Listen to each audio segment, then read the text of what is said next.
अस्सलाम वालेकुम स्टूडेंट्स, मैं हूं अब्दुल कुद्दूस बेग, आपका फिजिक्स टीचर। डियर स्टूडेंट्स, आज हम चैप्टर नंबर 5 के फर्स्ट 3 न्यूमेरिकल्स के सॉल्यूशंस को डिस्कस करेंगे। तो लेक्चर को स्टार्ट करने के लिए चलते हैं व्हाइट बोर्ड की तरफ। स्टूडेंट्स, स्टार्ट करते हैं चैप्टर नंबर 5 का first numerical, which states that a tiny laser beam is directed from the earth to the moon. If the beam is to have a diameter of 2.50 meters at the moon, how small must divergence angle be for the beam? The distance of moon from the earth is 3.8 into 10 raised to power 8 meters. Dear students, statement को अच्छे से समझने के लिए हम diagram की help ले सकते हैं. For example, students, this is the earth. And students, this is the moon. For example, students, this is the orbit of the moon.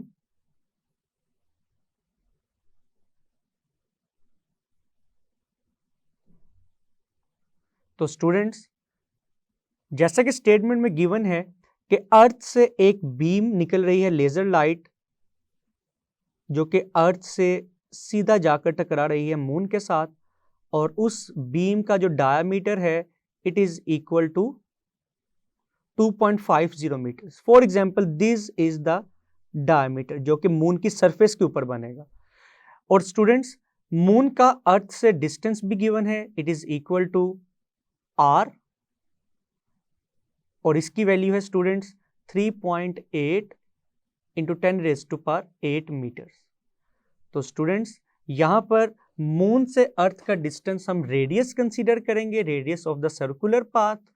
और स्टूडेंट्स, बीम का जो डायमीटर है it is considered as the arc length, length of the arc.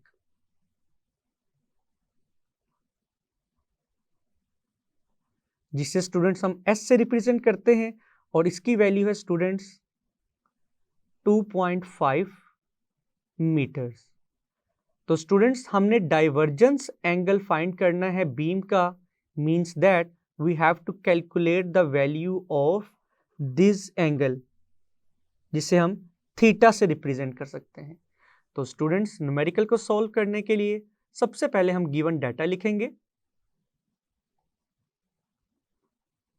As it is given in the statement that the diameter of the beam, जिसको हम length of the arc consider कर रहे हैं, diameter of laser beam which is equal to the arc length represented by s, और इसकी value है 2.50 metres या फिर 2.5 metres. Now students, the distance of the moon from the earth, जिसको हम रेडियस की मदद से रिप्रेजेंट करेंगे, हम लिख सकते हैं the distance between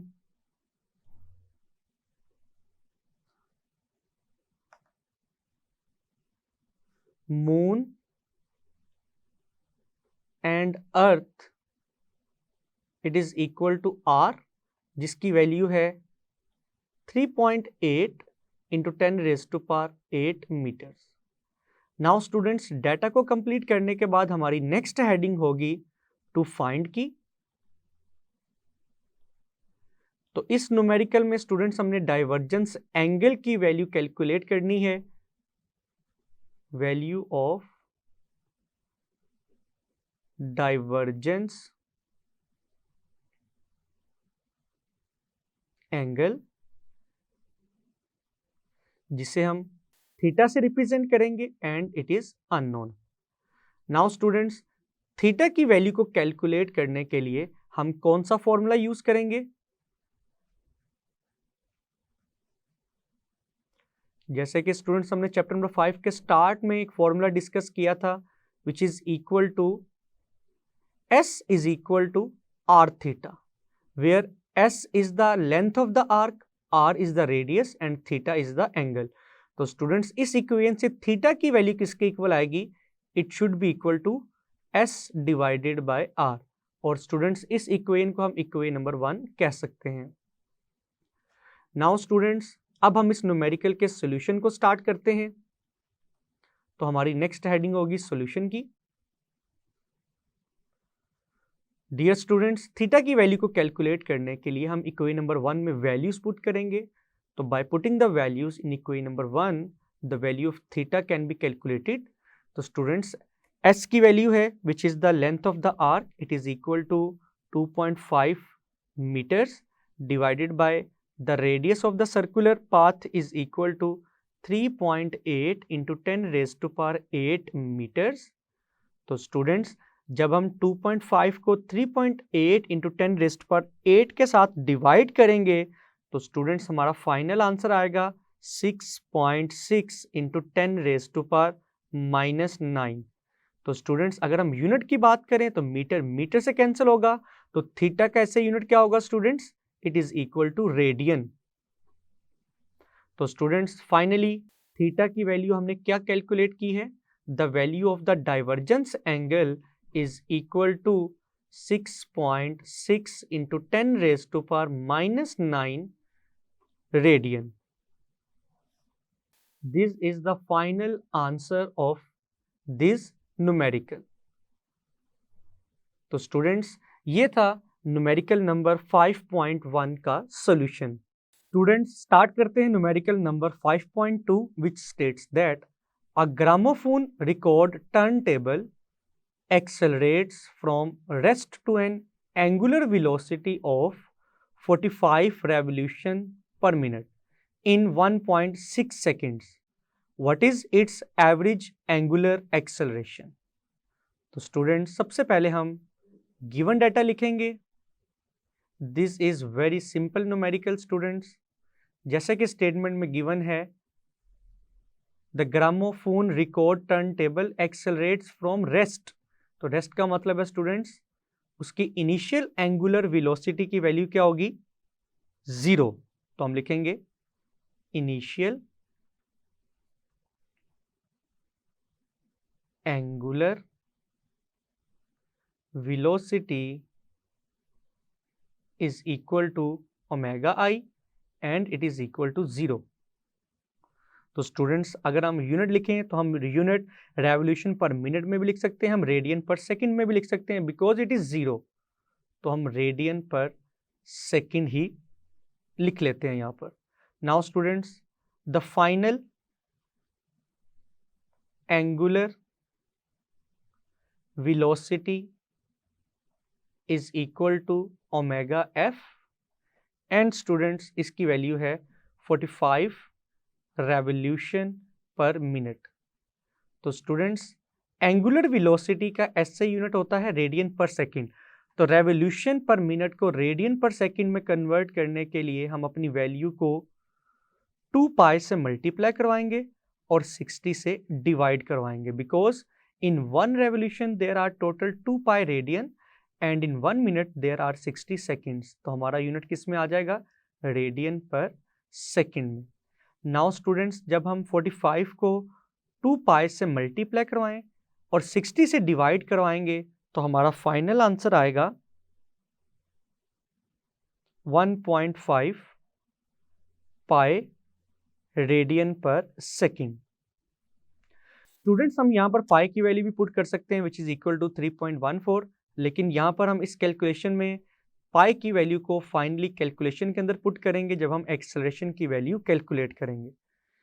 now students, इसके अलावा टाइम की वैल्यू गिवन है जिसे हम t से रिप्रेजेंट करेंगे and it is equal to 1.6 seconds.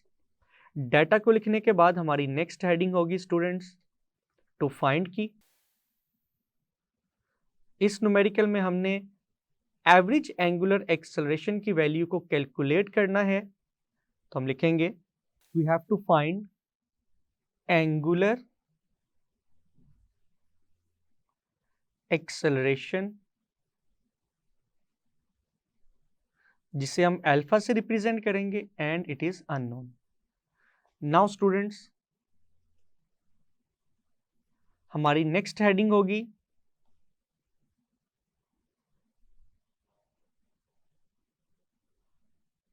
Formula की।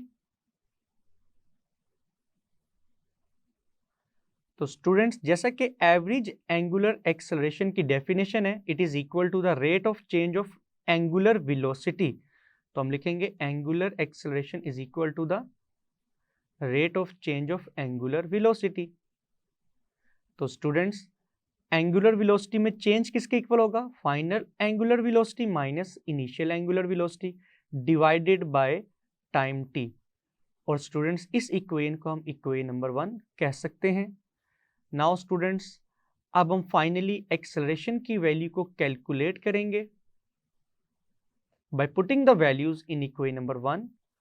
तो स्टूडेंट्स इक्वेशन नंबर 1 में वैल्यूज पुट करने से हम लिखेंगे फाइनल एंगुलर वेलोसिटी की वैल्यू है 1.5 पाई रेडियन पर second minus initial angular velocity की वैल्यू है 0 डिवाइडेड बाय टाइम t जिसकी वैल्यू है 1.6 सेकेंड्स।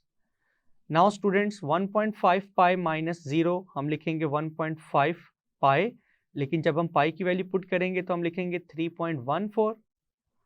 यूनिट क्या आएगा स्टूडेंट्स न्यूमरेटर में? रेडियन पर सेकेंड। और डिनोमिनेटर में क्या आएगा स्टूडेंट्स? 1.6 सेकेंड्स।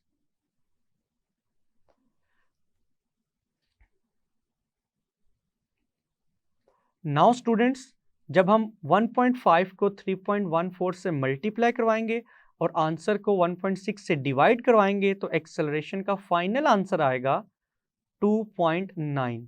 और अगर हम यूनिट की बात करें स्टूडेंट्स तो रेडियन पर सेकेंड ऑलरेडी न्यूमरेटर में मौजूद है, जब डिनोमिनेटर का सेकेंड न्यूमरेटर में जाएगा तो ये भी पर सेकेंड होगा, तो फाइनली हम लिखेंगे रेडियन पर सेकेंड स्क्वायर।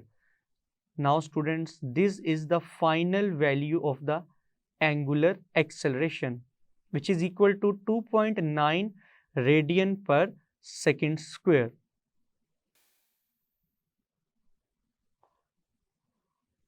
डियर स्टूडेंट्स ये था न्यूमेरिकल नंबर 5.2 का solution.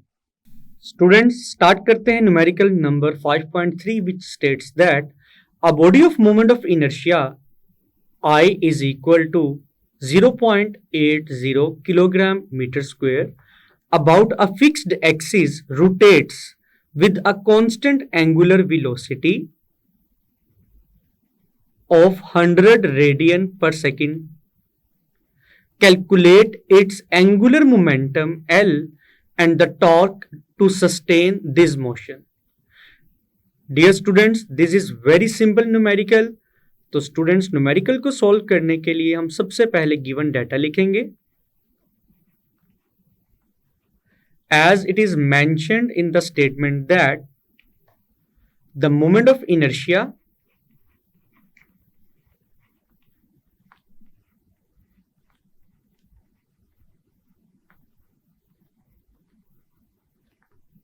of the body is given which is equal to 0.80 kilogram meter square, and students the constant angular velocity of the body is also given।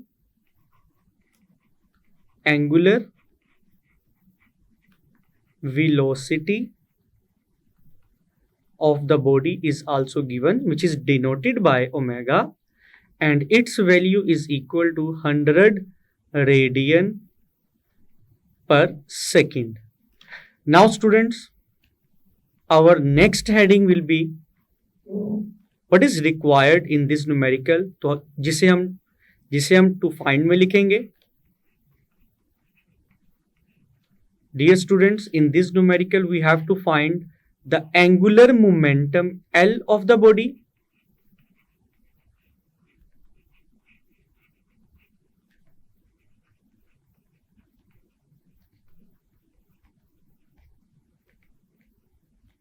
and students we also have to find the value of the torque acting on the body। Now students हमारी next heading होगी formulas की।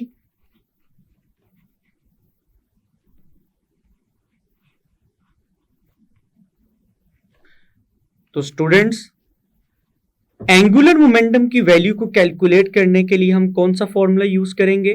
तो students याद रखिएगा, और जैसा कि आपको मालूम भी होगा, the angular momentum of a body is equal to the product of moment of inertia and its angular velocity, और इस इक्वेशन को हम इक्वेशन नंबर 1 कह सकते हैं। And students, how can we find the value of the torque? तो students, torque की value को कैलकुलेट करने के लिए हम फॉर्मूला यूज करेंगे, torque is equal to I alpha, और इस इक्वेशन को हम इक्वेशन नंबर 2 कह सकते हैं। नाउ स्टूडेंट्स, अब हमारी नेक्स्ट हेडिंग सॉल्यूशन की होगी, जिसमें हम इन दोनों फिजिकल क्वांटिटीज की वैल्यूज को कैलकुलेट करेंगे।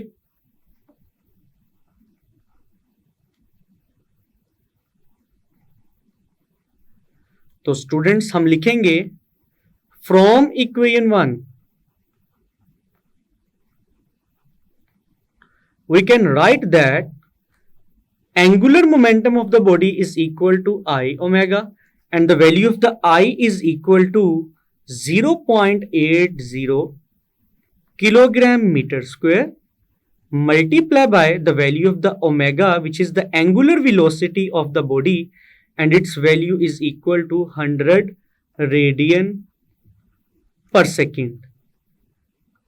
Now students, जब हम इन दोनों वैल्यूज को मल्टीप्लाई करवाएंगे तो एंगुलर मोमेंटम का फाइनल आंसर आएगा 80। और स्टूडेंट्स, अगर हम यूनिट्स की बात करें तो dear students, kilogram metre square पर सेकेंड किसके इक्वल होता है? जूल सेकेंड के इक्वल। और स्टूडेंट्स, रेडियन को हम इग्नोर करेंगे और एंगुलर मोमेंटम का फाइनल यूनिट क्या आएगा? Joule second. Radian is the unit of the angular displacement, or in other words, radian is the unit of angle.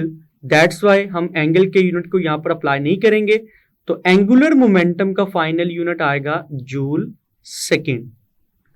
This is the final answer of the angular momentum of the body. Now students, अब हम लिखेंगे from equation 2 we can write that torque is equal to I alpha, but students, alpha which is the angular acceleration of the body, इसकी value data में given नहीं है, लेकिन students statement में ये चीज मेंशन्ड है, the angular velocity of the body is constant, which means that, जैसा कि हमें मालूम है, the angular acceleration of a body is equal to the rate of change of its angular velocity, but इस केस में angular velocity constant है, तो students delta omega की वैल्यू क्या होगी? 0। तो अगर डेल्टा ओमेगा की वैल्यू 0 है, means change in angular velocity की वैल्यू 0 है, तो एंगुलर एक्सेलरेशन की वैल्यू भी 0 होगी।